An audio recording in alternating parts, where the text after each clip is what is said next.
इसी तरह हमने बाज लोगों की बाज से आजमाइश की है कि जो दौलतमंद हैं वो गरीबों की निस्बत कहते हैं, क्या यही लोग हैं जिन पर अल्लाह ने हम में से फजल किया है?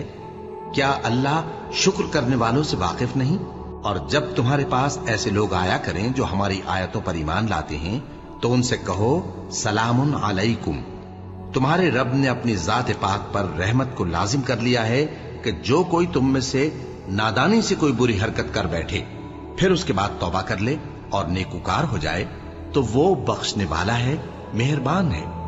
और इसी तरह हम अपनी आयतें खोल खोल कर बयान करती हैं ताकि तुम लोग उन पर अमल करो, और इसलिए कि गुनहगारों का रास्ता जाहिर हो जाए। ऐ पैगंबर, कुफ्फार से कह दो कि जिनको तुम अल्लाह के सिवा पुकारते हो, मुझे उनकी इबादत से मना किया गया है।